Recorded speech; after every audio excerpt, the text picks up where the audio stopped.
जम्मू सिर्फ एक शहर नहीं, बल्कि आस्था, संस्कृति और परंपराओं का संगम है।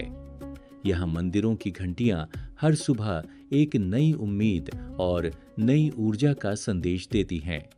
सदियों से यह भूमि श्रद्धा, भक्ति और आध्यात्मिक विरासत की साक्षी रही है।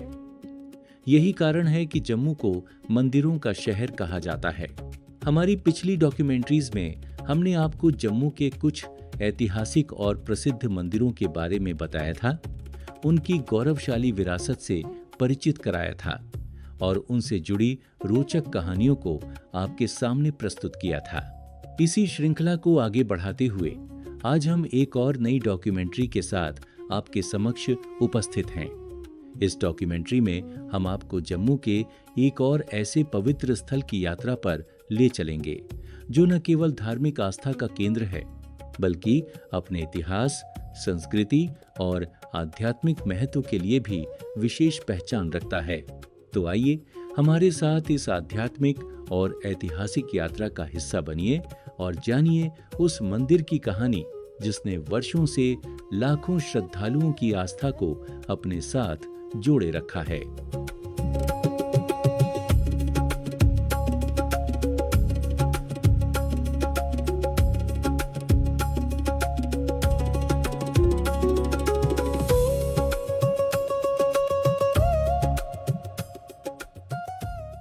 आज हम आए हैं मां चंडी माता के पावन धाम में, जो जम्मू के नागरोटा क्षेत्र के धम्मी गांव की खूबसूरत पहाड़ियों के बीच स्थित है।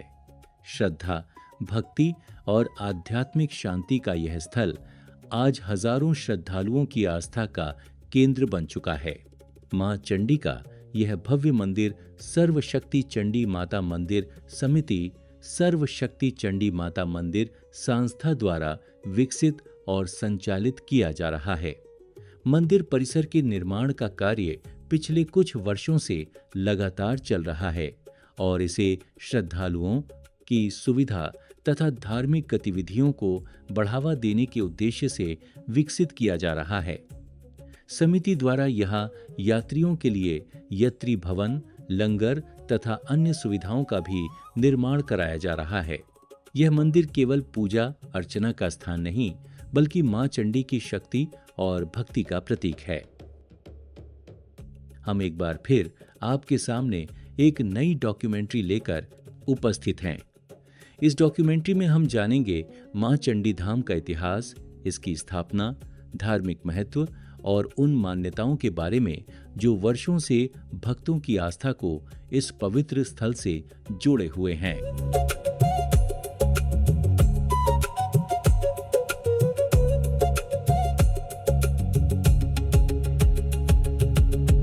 नमस्कार, मैं राज भगत आज एक बार फिर प्रस्तुत हूँ एक नई डॉक्यूमेंट्री के लिए। और आज मैं आया हूँ चंडी माता के मंदिर, जो जम्मू से लगभग 30 किलोमीटर दूर है। तो आज हम जानने की कोशिश करेंगे इस मंदिर के इतिहास के बारे में, ये मंदिर कब बना, इसे किसने बनाया, और भी बहुत सारी ऐसी बातें हैं जो हम पंडित जी से पूछेंगे और आपके साथ भी शेयर करेंगे। तो चलिए इनसे बात करते हैं। नमस्कार पंडित जी। नमस्कार पंडित जी, आपका शुभ नाम? मेरा नाम बलवीर शर्मा, मैं चनैनी से हूँ। चनैनी से जी। इस मंदिर की मान्यता है, जो चंडी माता का मंदिर है, सर्वशक्ति चंडी माता मंदिर धम्मी नगरोटा में। ये मंदिर जम्मू पकाडंगा महालक्ष्मी मंदिर में हमारे चंडी माता का मंदिर है। उधर की जो कमेटी है सर्वशक्ति चंडी माता मंदिर जम्मू, ये कमेटी है, और उस कमेटी ने ये मंदिर बनाया है। ये मंदिर 2016 में बना था। 2016 में? जी। तो इस मंदिर को बनाने में क्या गवर्नमेंट ने कोई हेल्प की या ट्रस्ट की तरफ से ये मंदिर बना है? ये तो ट्रस्ट की तरफ से ही है। अपने जो कमेटी है वही उन्होंने ही बनवाया है। अब तक जो जैसे अब संगत चलती है माता रानी की, जो उसका जो चढ़ावा वगैरह होता है, जो वगैरह जो डोनेशन वगैरह करते हैं जो लोग, जी जी जी, तो उसी के अनुसार जो मंदिर बनवाया गया है। अच्छा, तो पंडित जी मैं जानना चाहूँगा, जो माँ का नाम है माँ चंडी, तो इसके बारे में थोड़ा बताइए कि ये नाम कैसे पड़ा और इसके पीछे की क्या कहानी है? इसकी तो बहुत लंबी कहानी है, कथा है जी। हाँ, ऐसे मैं थोड़ी शार्ट में बताता हूँ।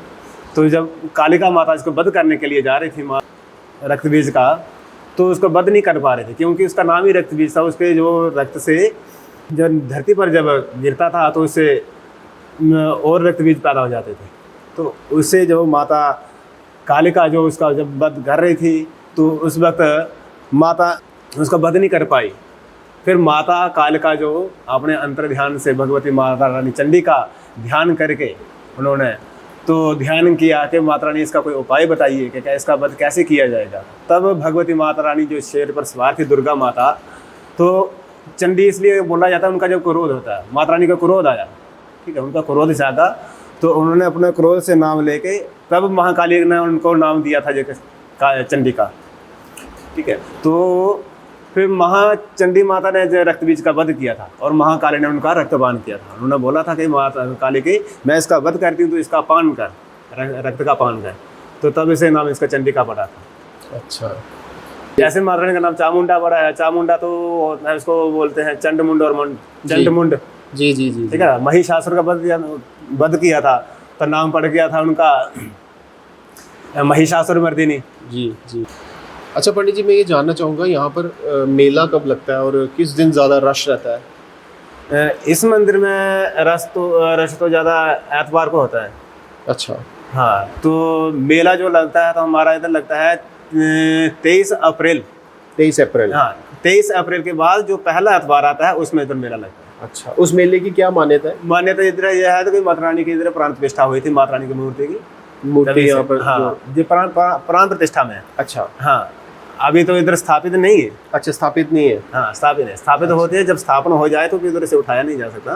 तो ये माता रानी जी अचल प्राण प्रतिष्ठा है भगवती माता रानी की, लेकिन इसकी बहुत मान्यता है जी। बड़े दूर दूर से ऐसे संगत आते हैं। जब इसका मेला लगता है कभी क्या आप मैं- भी आइएगा तो देखोगे तो आपको जी जी जी जी, मैं हैरान परेशान हो जाओगे, आपको बोलोगे कहाँ से इतने संगत आते मैं हैं, वही पता नहीं पूछना चलता चाहता था कि जो मेला लगता है तो क्या सिर्फ हमारे जम्मू कश्मीर के ही लोग आते हैं या बाहर से नहीं, भी लोग बाहर आते से हैं? भी आते हैं, बाहर से भी बाहर आते से हैं। भी आते हैं, जम्मू से भी आते हैं, पंजाब से भी आते हैं, दिल्ली से भी आते हैं, हरियाणा से भी आते हैं, यूपी से भी आते हैं। अभी जैसे जब मनवासा भी चल रहे हैं इस वक्त, जैसे आप आए हैं जी। इस वक्त, आज का तो थोड़ी ज़्यादा गर्मी है, कल भी हमारे इधर 2 बसें लगी थी महाराष्ट्र से। अच्छा, मतलब ये भी एक तरह का शुभ दिन माना जाता है? शुभ दिन माना जाता है। हमारा जो मेन मकसद हम जो बोल रहे थे, जो माता रानी का दरबार जो बना रहे हैं मंदिर, जो माता रानी का आपको जो साथ में दिखा देते हैं, ये हमारा मंदिर का स्ट्रक्चर है।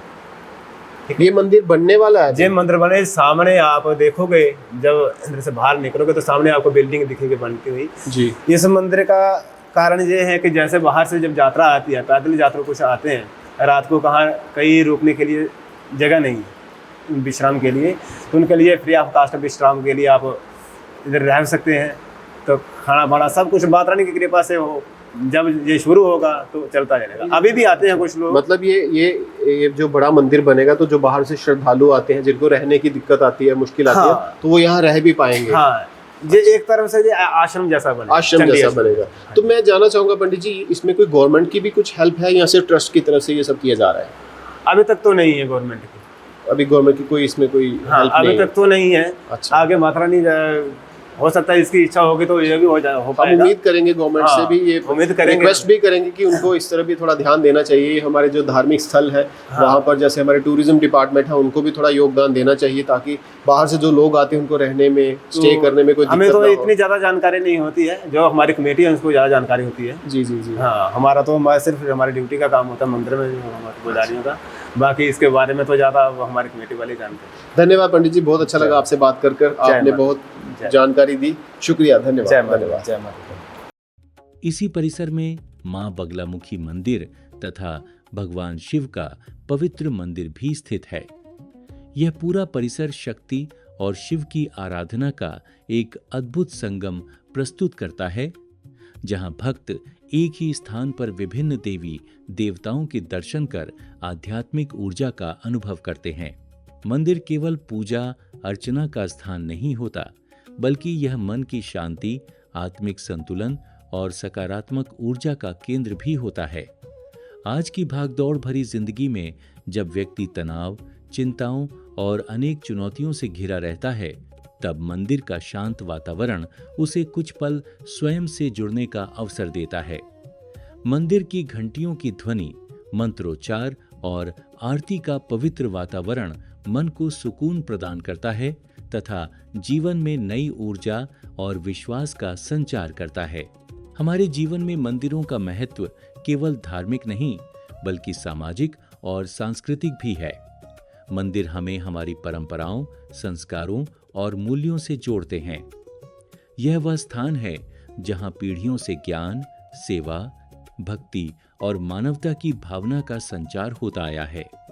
मंदिर हमें सिखाते हैं कि जीवन में विनम्रता, श्रद्धा, सेवा और सदाचार का कितना महत्व है। यदि हम भारत की पहचान की बात करें तो मंदिर हमारी सभ्यता और संस्कृति के सबसे महत्वपूर्ण प्रतीकों में से एक हैं। उत्तर में हिमालय से लेकर दक्षिण के समुद्र तटों तक, पूर्व से पश्चिम तक फैले भव्य मंदिर भारत की प्राचीन विरासत, कला, वास्तुकला और आध्यात्मिक परंपरा के जीवंत प्रमाण हैं।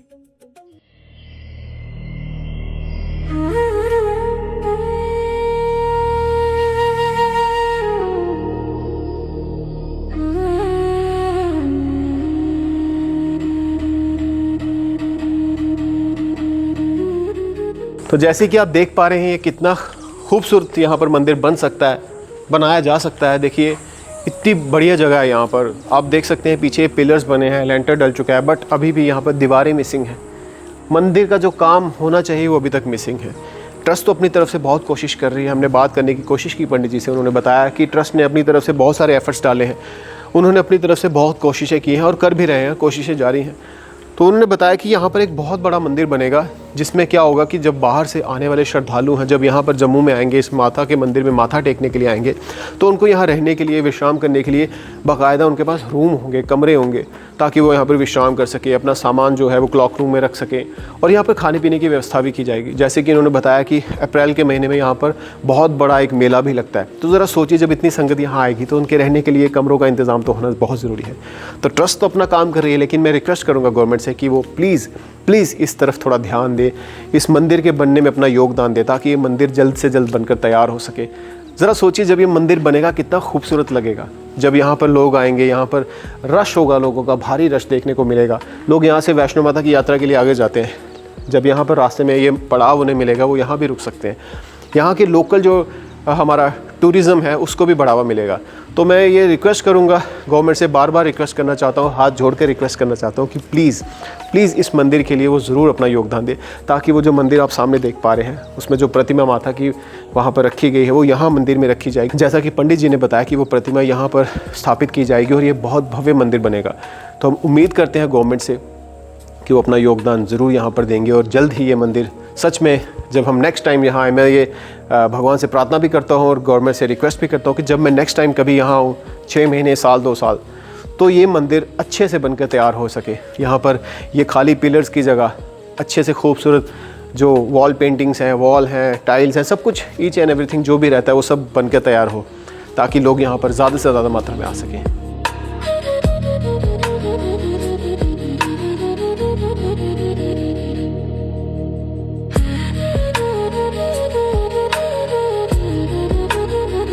और संस्कृति को अपने भीतर समेटे हुए हैं।